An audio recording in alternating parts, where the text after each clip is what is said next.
Welcome, welcome to our Leadership Lanes workshop. This is our Excellence in Membership webinar series where we're going to present to you a session where can I get a witness? The impact of Nesbi leadership. I am your host, Julius Hudson, your 2020-21 Professionals Emeritus. And just to give a little background before introducing our great panelists on the need and the creation of this webinar. As we start first quarter, or in the Nesbi sense, this is around the time where boards and chapters start to think about how they want the next electoral year to be. They start to invite different members, new, old, seasoned, to pretty much gain interest in positions that may be available for the next upcoming year, recruitment time. So we use this opportunity now because in doing that, we don't have a platform where we can really ask candid questions and really get to the nitty gritty from some experienced, I would call them Nesbi heads, vets and rookies that have had certain things happen or had certain experiences through Nesbi leadership, and that can truly share the benefits and how Nesbi leadership has impacted their lives. So with that being said, we wanted to develop a panel that not only provided you with that, but also provided you with different perspectives from those that are on the panel. With that, I'm going to just go through the introduction of our panelists and give a little background of their experience, and then we're just going to have a candid conversation. So first up is Ms. Morgan German, PE. She is the Environmental Health and Safety Director for Sodexo, where she is. Actually, let me start that back. She is the Environmental Health and Safety Director of Sodexo. She's actually also served on a national professional level for 2 years and is the professional PCI chair. And she's had numerous positions on the Region 2 professional board, as well as local positions. From a personal perspective, Morgan and I served on the same board, and I call her Miss PCI. Anything PCI related, I would go to her. Morgan developed her own team, a traveling squad that would assist her in different events and to really just impact all the stakeholders that dealt with PCI. That would be the WHQ, World Headquarters, that would be our National National Executive Board, and the parents and the students. So she was very knowledgeable in the process and put a good team together for that 2 years. So welcome, Morgan. Is there anything in addition that you'd like to add? No, thanks, Julius. Thanks for having me. I will say my title is changing in a week. I got a promotion, but I'll let that sit there. So. All right, please tell us. Please. You can just call me Kamala Harris because I'm gonna be a VP next week. Well, all right. Congratulations early. Thank you. Excellent. All right, second on deck is Mr. Goodness Daramola. Did I do better this time, Goodness? Yeah, you did better. Yeah. Okay. He is a senior software consultant at Thoughtworks. Goodness served as the president of the Dallas DFW Metroplex chapter for 2 years.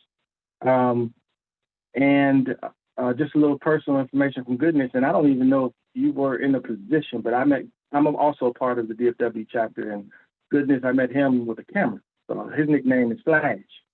And just like in different positions, if Nesbi likes to see you with different talents, they like to put you to work quickly. So I think you became our resident photographer at all of our events just because of that. And then you did telecoms. I think you were the official telecoms chair. But then I had a chance to watch Goodness actually lead the chapter for 2 years. And the thing I credit Goodness and his team for doing is really bringing innovation to the chapter. DFW chapter is typically one of the top inside top 5 chapters. So it's a large number of professionals. But I do credit Goodness for bringing a lot of technology and technology to the chapter and actually changing some of our practices and dynamics. So Goodness, anything in addition you want to like to share? Yeah, I'm just really humbled to be here. I know I'm far from a Nesbi old head. I got a couple more years to put in. So I'm just happy to be here to share my insight. All right, you get that first gray hair, we're gonna have to start the clock. And unfortunately, but she will still be a part of this presentation, will be Ms. Tia Johnson. Tia actually works for Raytheon as a manager of supply chain IT. Tia actually work duty call. So she actually is traveling right now doing this presentation, doing this webinar. So she's unable to attend, but I do have her insight, and I can share with you some of her perspective. But just to give you a little background on why she was selected also to be on this panel, she is in an interesting space where she serves currently as our current PCI Professionals Chair.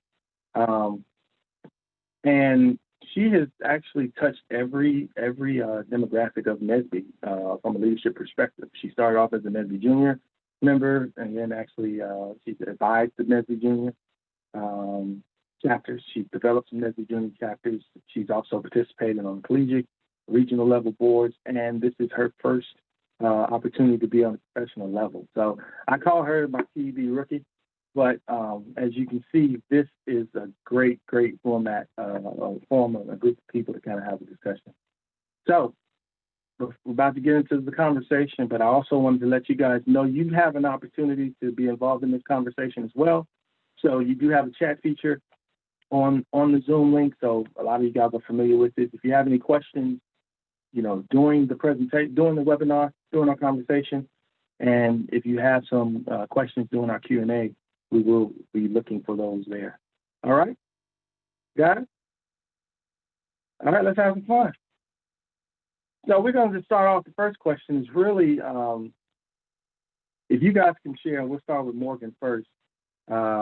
Just your first welcome to Nesbi story. Like, how did you become a Nesbi leader? Everybody has a story. Mine, I kind of was set up a little bit. I got invited to a meeting and then I left with a position. But what is your introduction to Nesbi leadership?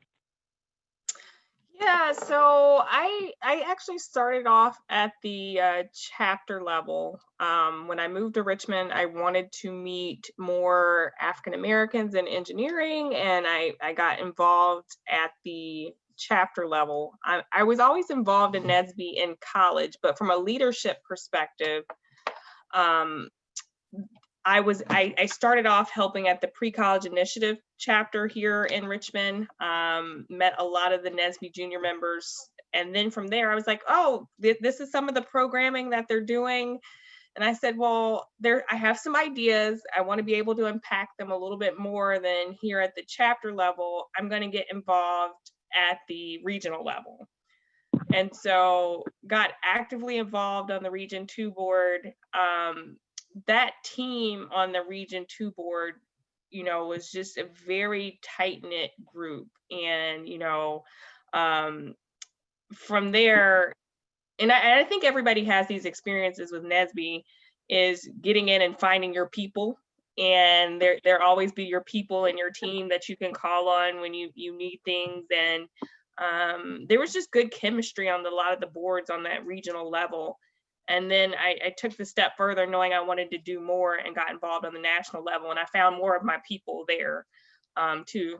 And so that was kind of my first experience with Nesbi from the leadership perspective. So. Awesome. Goodness. What about yourself?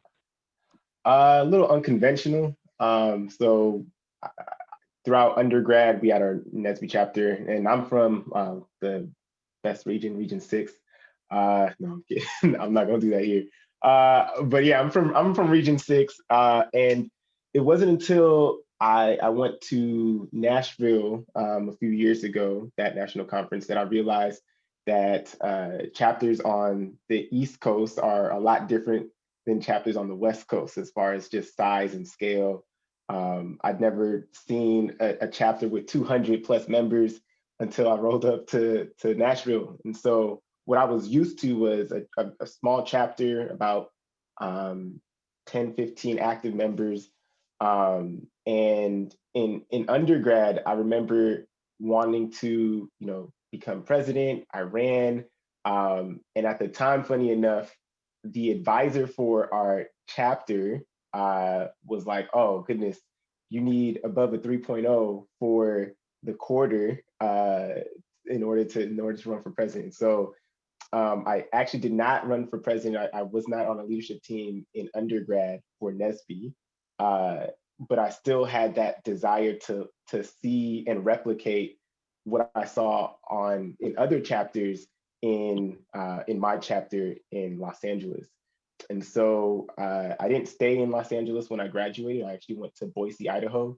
And Boise, Idaho, as you could imagine, did not have a lot of Black folk at their BYU campus or their Boise State campus. And so as I was working at HP at the time, and I came in as like an advisor to help jumpstart the very small Nesbi chapter that was getting formed at Boise State. And even then, I was only there for about 6 months. So it wasn't until I left Boise and came down to Dallas that I immediately, now I'm like, man, I really want to get involved with Nesbi. They've been trying to hold me back in undergrad. I didn't have time to sow my seeds in Boise. And so when I got to Dallas, I immediately looked up when the chapter meeting was, where it was. And as Julius was saying, when I walked into the first meeting that I went to, just seeing an established chapter for the first time was like mind blowing to me. And so I immediately hopped on as historian for the board. And that's kind of like my introduction to an actual Nesbi chapters board. And then it was a year later, actually, that I kind of skipped into the presidency just because there was a vacancy that needs to be filled for the chapter at the moment. And so call it God's timing or in positioning or whatever, but I had all this energy and all these ideas that I wanted to see implemented in a chapter. And at the time that I felt like I was rooted in Dallas, I was able to hop into the presidency and do the work that I did for the past 2 years. So very unconventional, but that's kind of like my zigzag into leadership.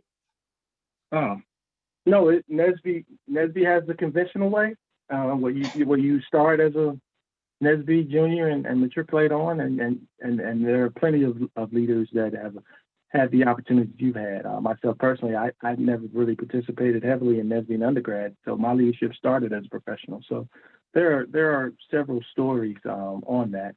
And they're all, great testament. But that kind of leads me to my second question to you guys.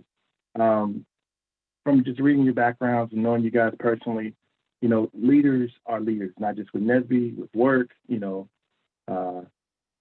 VP, Miss VP over there. But leaders are leaders in all aspects.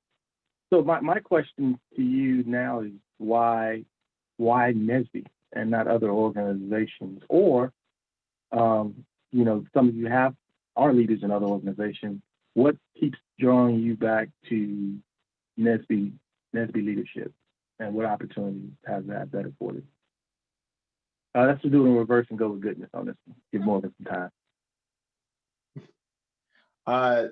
So I mentioned Boise and Dallas as the two locations that I traveled to. Both of those opportunities, both at HP and where I'm at now, were because of Nesbi. And so just in my perspective, it would be selfish of me to take from an organization that has given me these opportunities that have led to so many other doors. That's the first one. The second one, as I mentioned earlier, I have a really big vision of where I see Nesbi going in the future. And it's kind of that bug that I can't I can't ignore. And so, Uh-huh. yeah, that's where it's at for me. There's a lot that I want to see Nesbi do and be and become, and so that's kind of the driver for me to keep it being involved. Okay, excellent, excellent.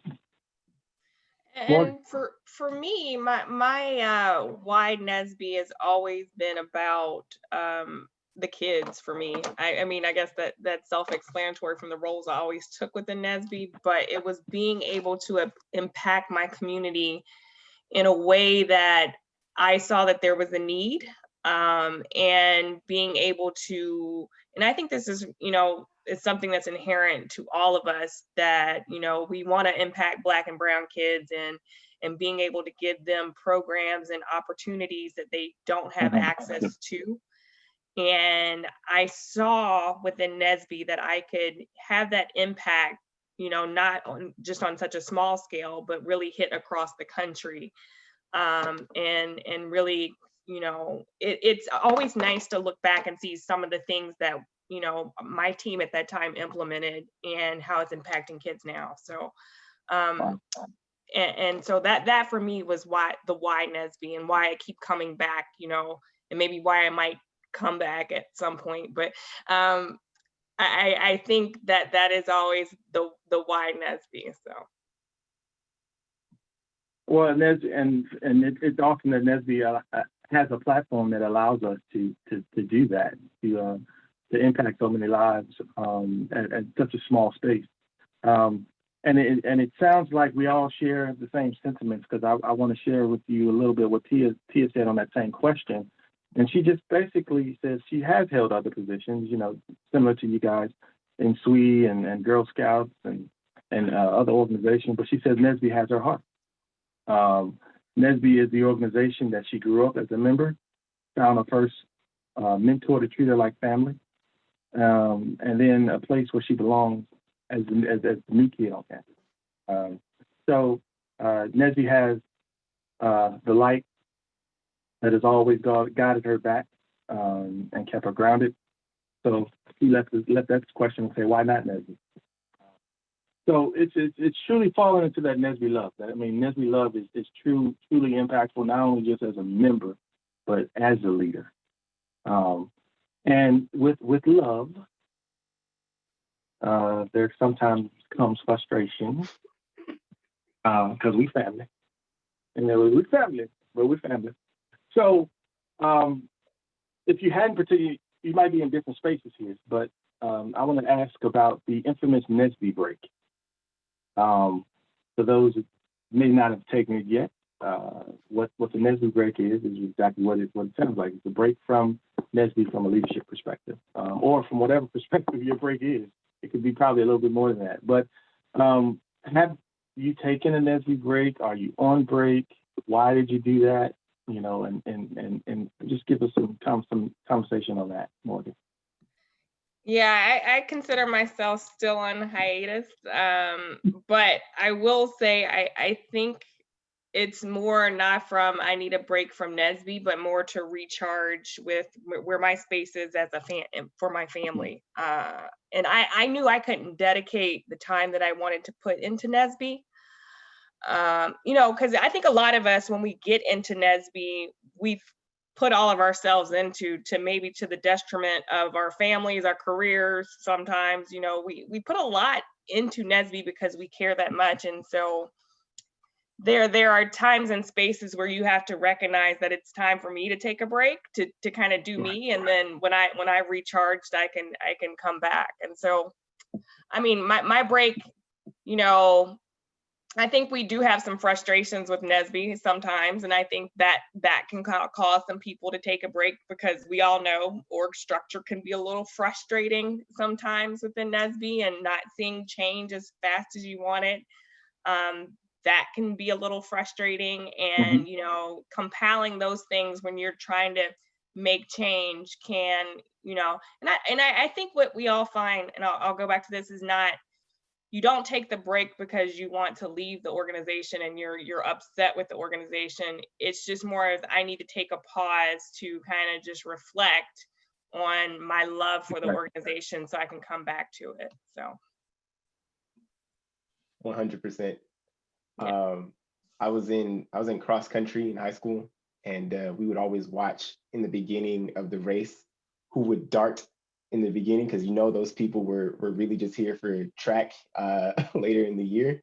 But for cross country, it's definitely a paced thing.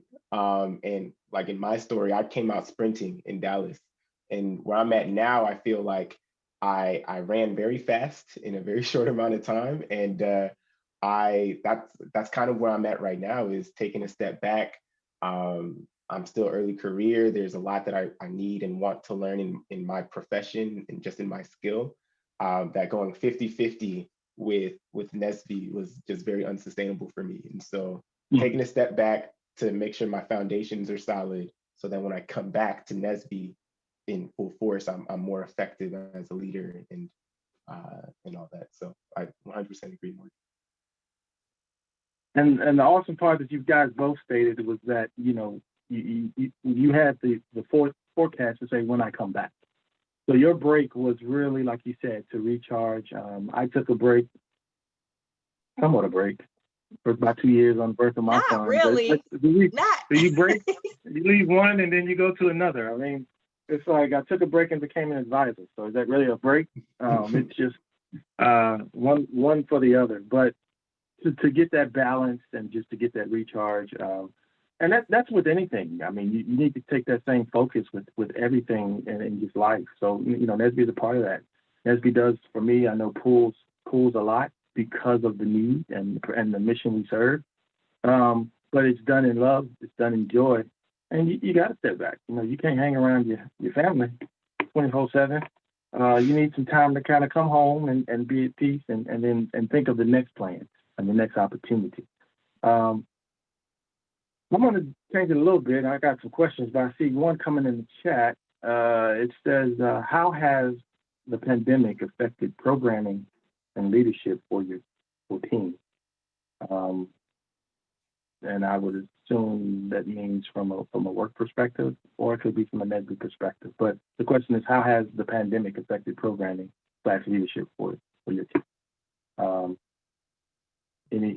Jump in wherever you want to for that one.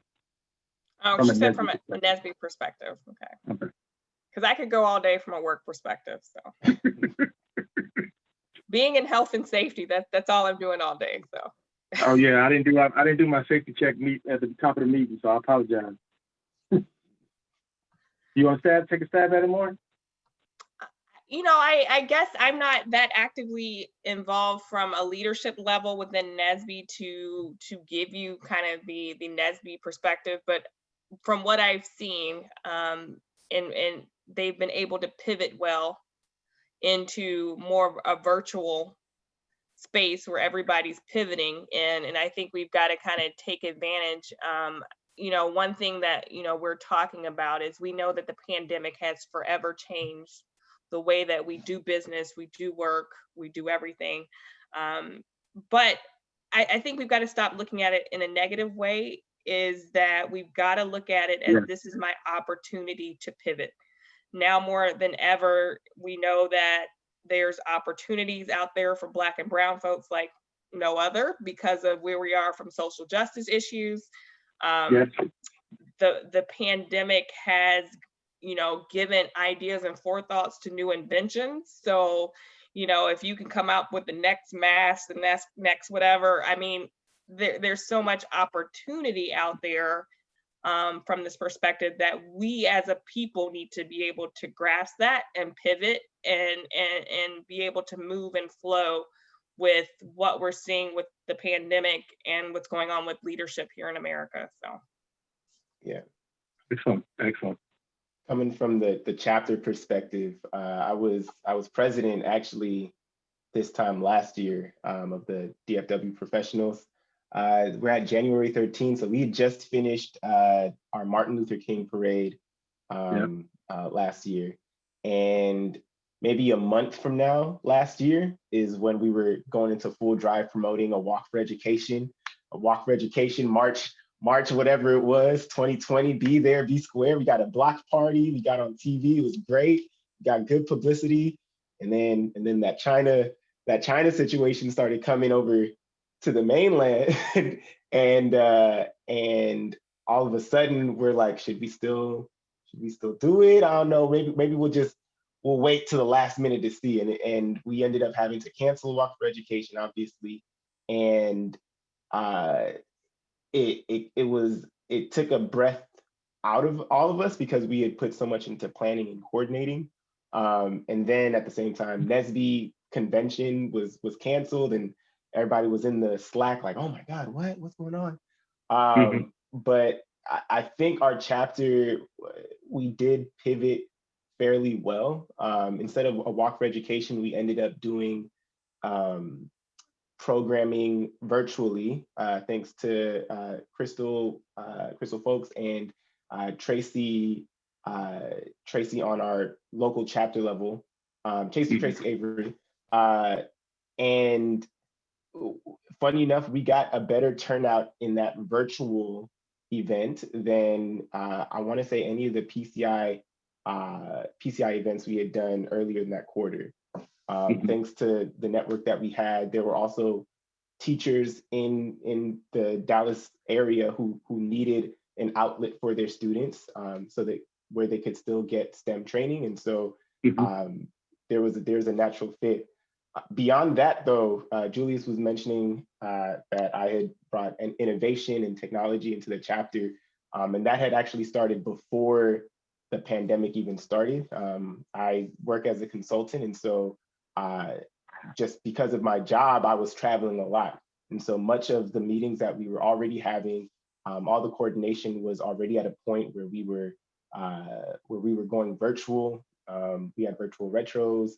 The only thing that's really changed now is the format of our meetings have now gone virtual. And even that is something we're still trying to fine tune to make sure that we can still keep engagement high.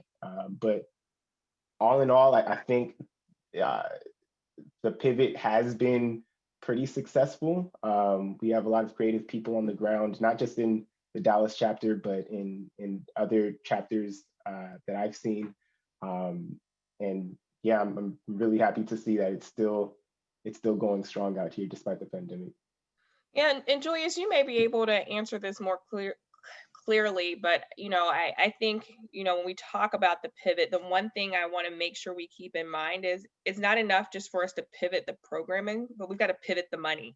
So we've got to figure out how do we pivot and still capitalize and keep our sponsors there and make sure that we're giving out the quality in order to pivot and retain sponsorships too. So yeah. I guess once in the finance zone, always in the finance zone. Yeah. But to both of you guys' points and to the question as well, and I saw a great comment by Eric because I was having this conversation just the other day because of the style of Nesbi and it's in person and how we were more in person and had to do live events and things like that. It has kind of triggered us to really change focus, and us meaning the leadership, and on approaches on how we are doing a lot of programming, a lot of events, a lot of fundraising. And I will commend our current chair, she has actually put some things in place. She was in an interesting position. She got a chance to see as chair-elect the pandemic coming, and then had a great opportunity to kind of restructure and refocus some of our strategic plans for this upcoming year. So being, of course, virtual, these meetings, changing everything virtual is key, but like you said, Morgan, it has to be looked at as an opportunity. And as we continue to grow in this space that's not going to change for the next couple of years, if any, we need to find those opportunities where we can, be on the forefront and not be proactive and not reactive. And I think that comes with practice and with participation. So thank you guys for that, and thank you for that question. One more thing to add is that it wasn't just the pandemic, I think, that changed things. I think all summer long, because of the riots and the protests, we saw much more unsolicited requests of involvement and donations from companies in the Dallas area and people who wanted to get involved. And so I think COVID plus that, what came at as just crazy as it came at an opportune time for the chapters, I in my opinion, and what I saw personally. Yeah, I totally agree. Let me get a little creative here and just ask the question about how has your leadership opportunities in Nesbi, directly or indirectly, affected your opportunities, your professional opportunities. I know Morgan mentioned the great accolade that she's having. I know I talked with you about some transition goodness that you're doing right now with work. So how has this opportunity, if it has, how has Nesbi impacted, how you manifest in your professional space? Yeah, I think, once everybody knows being a Nesbi is an unconventional setup for being on a board most of the time. It's more of a doer role. So there's a lot of doing. And I think my first year on the board, I think one of the things that I learned was the value in building a good team. Like I don't have to do it all by myself. And that's something I've always carried with me as I go to, in my professional life, is if I build a good team around me and my team is successful, I'm successful because I had the forethought to pick good people. My boss always tells me all the time, I picked you, you're a good person, that makes me smart. So and so I feel the same way especially when I'm hiring now. I've got like 4 open roles in case anybody's looking. I'm going to put that out there too. I'll post them on LinkedIn. But if I bring in good people, they do good work, build a good team, makes me successful, makes the whole organization successful. And that's one of the nuggets that I've always taken from Nesbi is you're not on an island alone. There's so many people over here that have good thoughts and good ideas, and you need to be able to pull and making sure that you're hearing a wide breadth of opinions too, because not everybody's going to agree with you. And I don't ever want everybody on my team where everybody agrees with everything that I want to do. I want people that are going to challenge me, going to move me a different way, because there are things that I might have thought should go one way, but that's not what the voice of my customers are saying, the kids or the PCI chairs or the advisors. And so I think it's building a good team and being responsive are some of the good leadership lessons that I've taken with me from Nesbi. So Awesome. I'm fresh out, so I have a laundry list. Well, give me a top, man. All right. If I had to give a top, I would say one of the things that I would definitely do differently is looking at all of them. I'm looking up. Now, I would say one thing that got us was forgetting that it's always people over process. Kind of like what Morgan was saying, never to forget your customers. I think with me, I really wanted to make sure all the tech fit.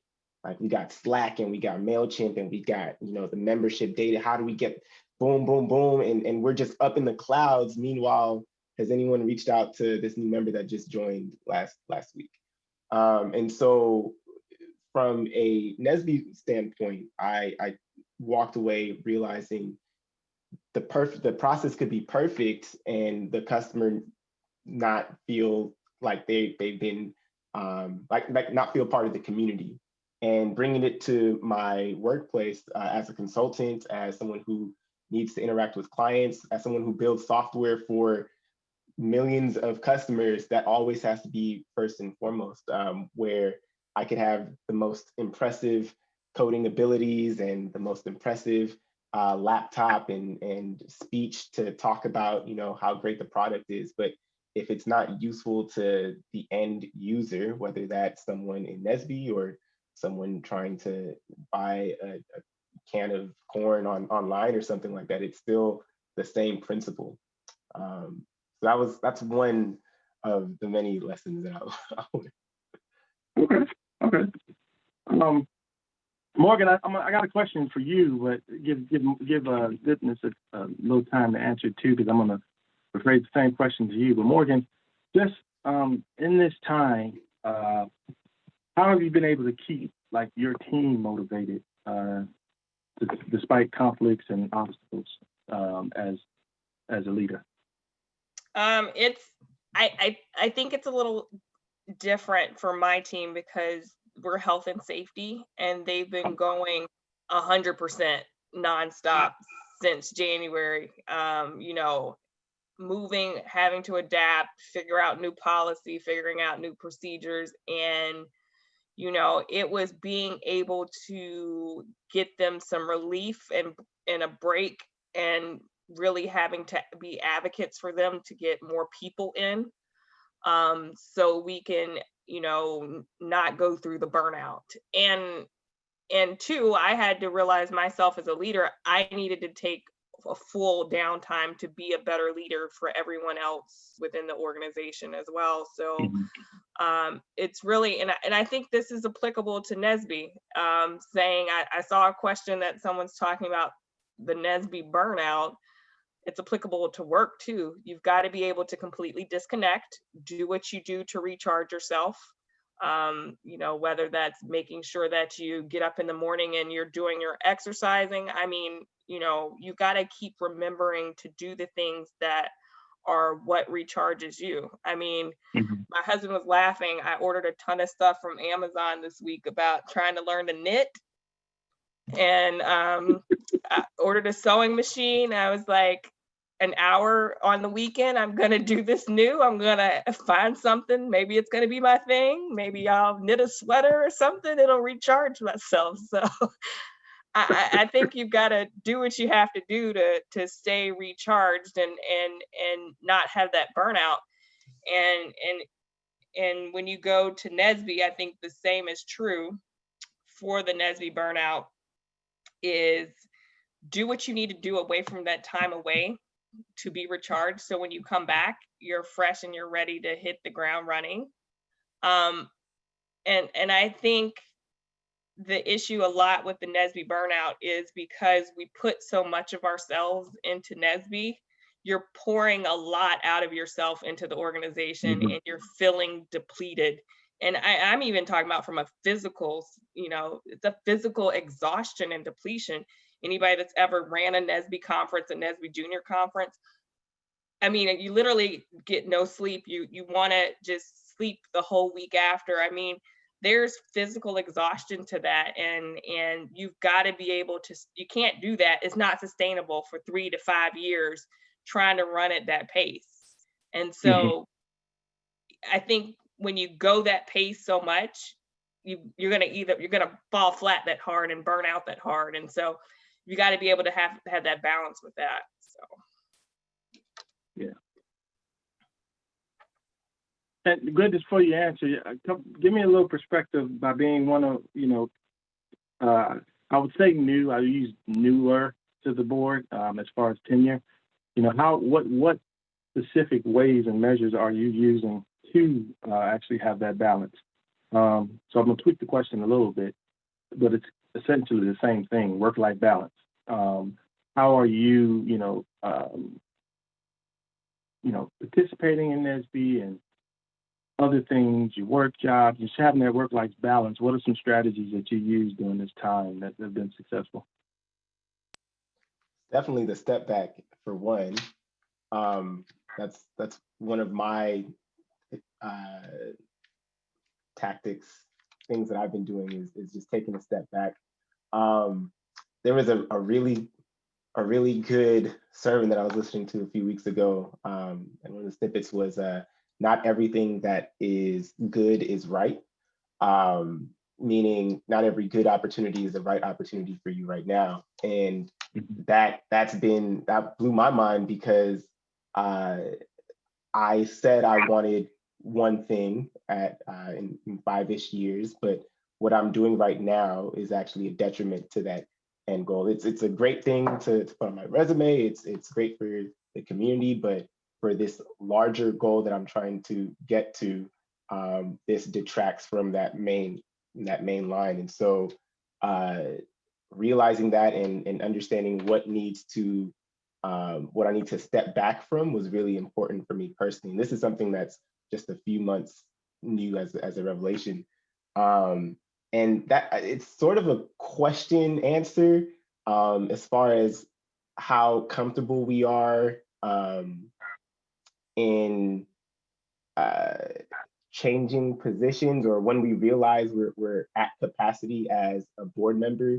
What is the process that we can shift and delegate responsibility so that we can take that time to take care of ourselves? When I was president, we didn't have any real process in place to support people who were trying to get promoted at work, or who were getting overloaded with their coursework for whatever master's program they were getting at the time. And so if you are a chapter leader, or if you're on a chapter and you feel that burnout coming pending because of the pandemic, I would focus on getting that system in place. And then two other things is burnout might be a performance problem or a passion problem. If it's a performance problem, maybe you don't have the skills to fulfill everything that you want to fulfill in that position. And if it's a performance problem, the next question is, what do I need to do to upskill? If it's a passion problem, maybe the vision, there's a disconnect in what you're doing right now to what the larger goal is for the chapter, for the board. And if that's an issue, that's the disconnect, the solution in my eyes is get alignment on that so that you have more gas in the tank to keep going and to feel like you're doing something fulfilling. And those are just a few things that in retrospect, I would keep more of an eye on, because some of my board members definitely told me that they were experiencing board burnout. We just didn't have a process to kind of address it in flight. Right. And I'll add just a little piece to that, and what I've learned in my experience with just Nesbi leadership, and when it comes to that point, just being able to say no and not feel bad or feel like it's wrong, because some of your no's are hard no's, some of your no's can be not right now, but as a leader, you're charged with respectfully putting things in order and putting processes in place, right? So that doesn't really mean that you do everything. And it's a lot of tasks and opportunities that you get. So my skill is then to decipher which ones are to prioritize those opportunities, right? So in prioritizing those opportunities, everything ain't gonna make the cut.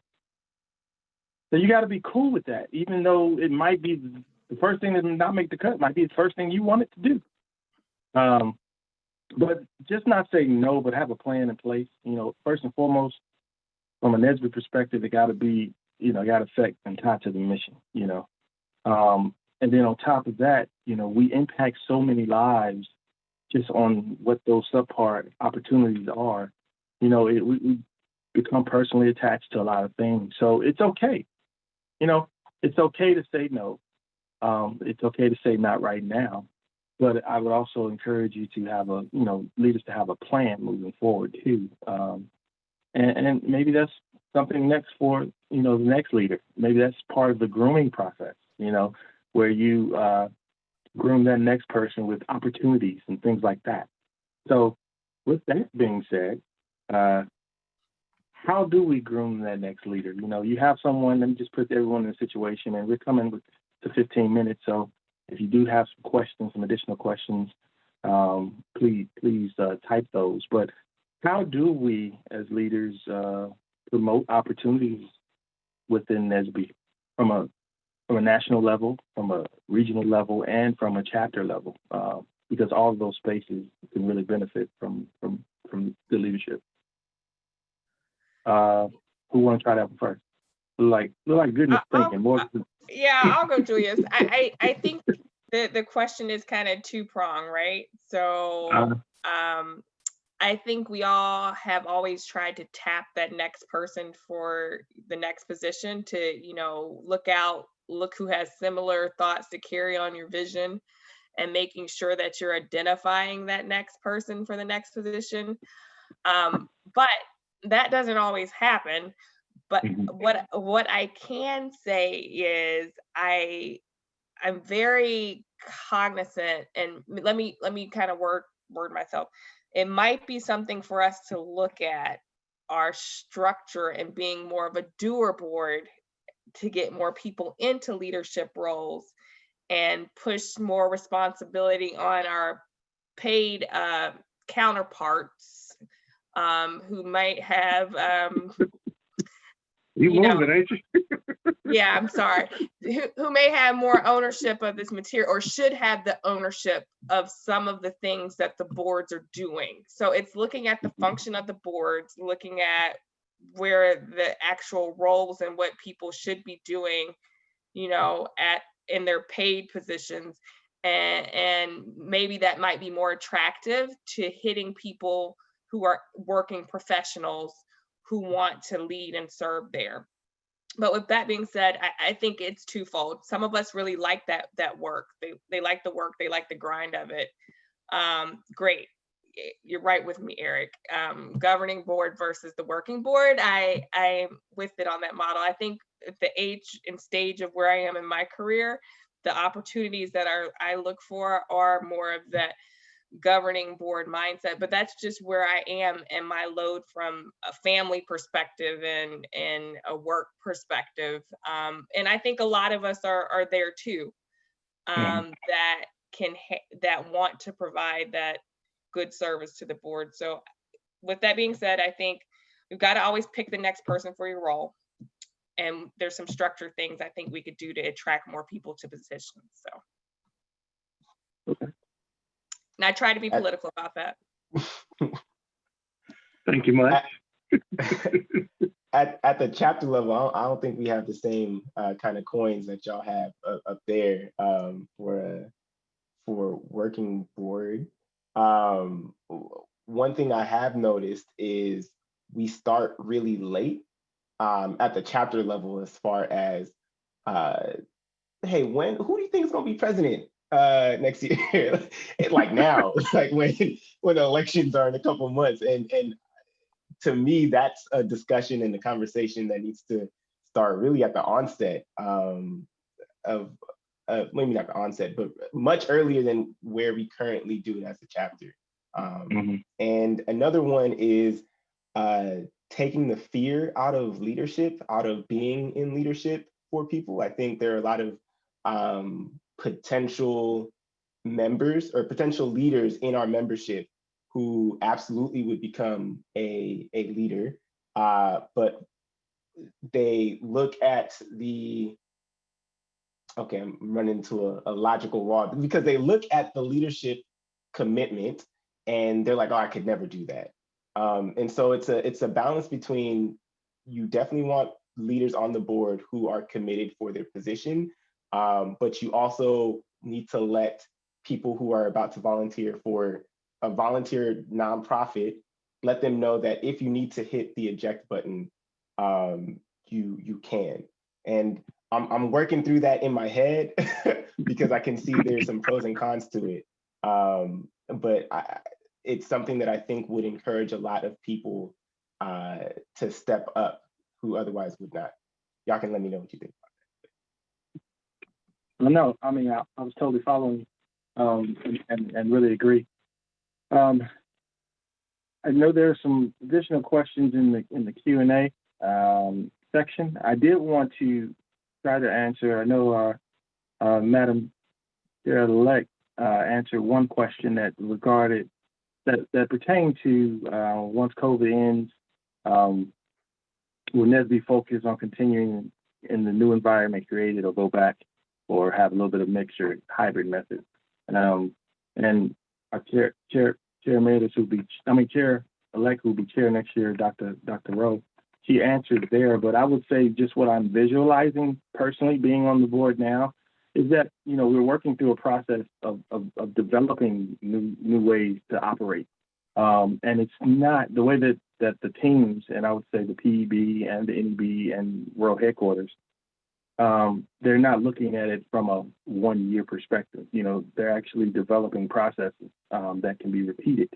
So that money savings must be good for new conferences. So what you say, Morgan? I said that savings must be good from busting people around. So Well, you got the other savings. A lot of that is still under contract, so it's not already all good on that side. But I do see that the mindset has changed. Of course, I can't answer what the future will hold 2 years and 3 years from now, but I will say the steps are being laid to actually have repeatable processes and not necessarily go back to how it was pre-COVID. Am I missing any other questions? I'll open Townsend, if you can. Yes. All right. Okay, so first question in the Q&A is, greetings. How have our panelists balanced work, parenthood, and chapter leadership? What words of advice would they give for finding balance? Okay, I have 2 kids. I have a 13-year-old who's in travel baseball. Anybody who has kids that are in travel baseball knows that that's my life 24/7. I also have a 3-year-old who has sensory processing disorders, who's a whole mess right there. So for me, finding balance while I was within Nesbi, I had to do it when it was right for me, when my kids were the right age. So that was before I had the 3-year-old and when the 12-year-old wasn't that actively involved in baseball. So there were time frames in my life where it made sense to be where I could travel around and do with Nesbi as the things that I needed to do from that perspective. And I also was at a stage in my career at that point where it was good for my career to be in Nesbi and be that active and do all the things that I was doing within Nesbi. And my company was very supportive of the mission within Nesbi and sponsoring things within Nesbi. And so, I think you've just got to be able to find the right balance of where it is and what works for you, and the right role within Nesbi that works for where you are for your kids. I mean,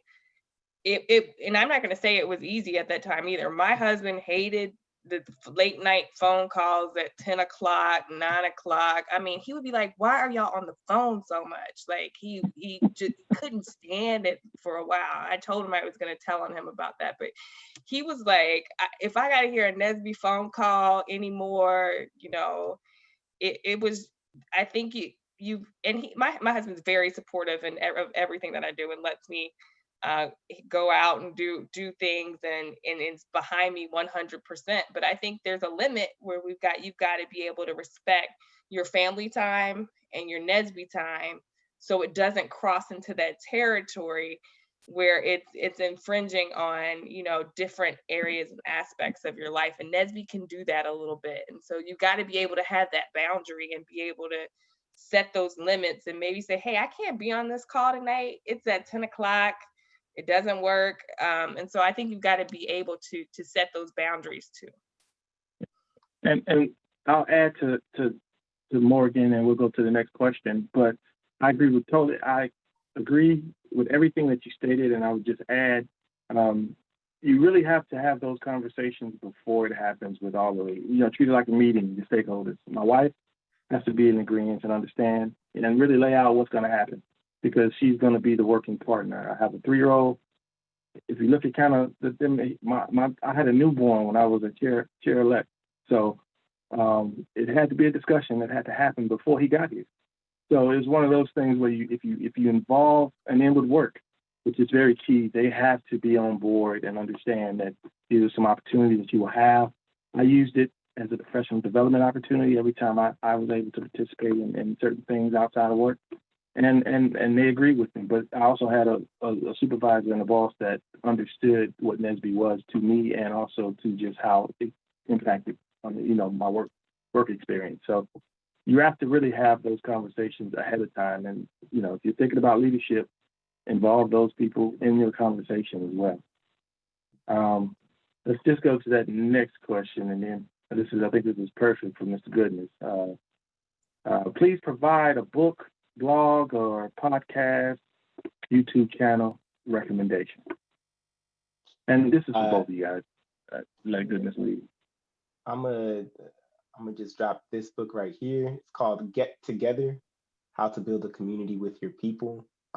Came out 2 years ago, and unfortunately, I read it after I finished my role as president at Nesbi. And a lot of the things in this book are things that I either had as nebulous ideas in my head or something that I thought was a good idea, but I didn't push hard enough on. But that book, again, I'll maybe type it in the chat. It's called Get Together: How to Build a Community with Your People. Talks about a lot of the practical things we can do at a chapter level to stoke the community that's oftentimes very hard to do. Whether or not you're in a pandemic, I think it doesn't matter if you're in a pandemic or not. There's a lot of advice and tips in that book to kind of stoke a community. Excellent, excellent. So what I'm currently listening to podcast-wise, it's not as deep as Goodness. I'm sorry. I got a couple that I'm listening to, but I listen to Crime Junkie. But you know, be weird, be rude, stay alive. That's 3 mottos for that. And I also am listening to Business Wars. And if you haven't ever checked out Business Wars, I love to see the hustle between, you know, they do the series between Walmart and Amazon, and they go back and forth about how Amazon was always trying to, you know, top Walmart. And it's a very unique series to see people's drive and hustle and the things that they did to be where they are from that perspective. And then one day I will eventually get through Barack's book, A Promised Land, that's 700 and something pages. I'm on like page 100, Barack. I'm trying to read a couple every now and then, but you know, so.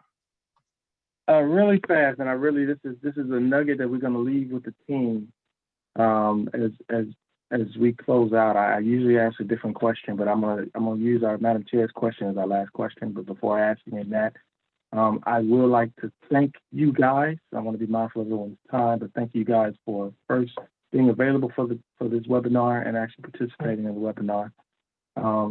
Tia, you're included in this. I understand you won't be able to hear in person, but thank you for your time. Thank you for sharing just your wisdom. And just in this fashion, I'm going to go out with this last question. Basically, you guys have most definitely shown Nesbi love, but wanted to ask a question about on the leadership side. You work with different people that have different skill sets, different frames of mind, different experience. Quite naturally, you have conflict, you know, on certain matters and things like that. How do you manage working through conflict-prone Nesbi leaders? And with that question, if any last words you can leave with that. Do you want to go first, Goodness, or? I have another book recommendation. It's called Crucial Conversations. I definitely recommend it as a consultant. And the biggest nugget from that book is to always work to create safety. One of the hardest things that evaporates, the first thing to evaporate is safety, which is essentially how comfortable you feel sharing your opinion with one person or another. And I feel like at the basis of all disagreements is a lack of safety and a lack of trust. And so regardless of what the issue is, I think you need to ignore that first and start with why is there a gap in the trust. And I think if you can start with that, other things become easier. That's my nugget. Yeah, Right. and I really like that, Goodness. I think that is a good nugget to go with. And another thing I'll add is I think you have to look at why the conflict exists. So is the conflict existing around the mission, or is this outside of the NSBE scope? So are we having conflict because we have different opinions around where we should be going as an organization, or is this conflict that resides outside of NSBE and it's not fulfilling the mission? And I think you have to be able to balance that and know where the conflict is coming from to know how to handle the situations within NSBE. I think because we've all had these situations at one point in time and had these meetings where you've had to deal with difficult people, and you've got to essentially, to me, you've got to look at being happy for yourself and knowing that when it's time to exit yourself out of that situation, if it's an unhealthy set of conflict. So if it's not about the mission, you know, I think that's where it's got to end and can't be involved in that conflict. And we've got to constantly kind of remind ourselves about that within NSBE from a conflict perspective. So. Awesome. You guys are fantastic. Last thing I would say is just listen. Really, as a leader, you are there to listen before acting. That's very key. Thank you guys again. I know Morgan said, you know, she had some opportunities, so you guys might want to find her on LinkedIn. Yeah, if any, I'm gonna put a plug in there, Julius. If any environmental health and safety professionals, I have some virtual roles, all different skill levels. I will tell you the facilities management field is hot right now. They got some good salaries. I've been trying to ding every African American I know on LinkedIn to get some of this money. So if you need a role, please come find me. I will try my best to refer you within my organization and get you something if some people are out there looking. So. All right. Well, you guys stay safe and continue to have a great new year. And Nesbi, thank you for attending. And we'll talk soon. All right, Joe.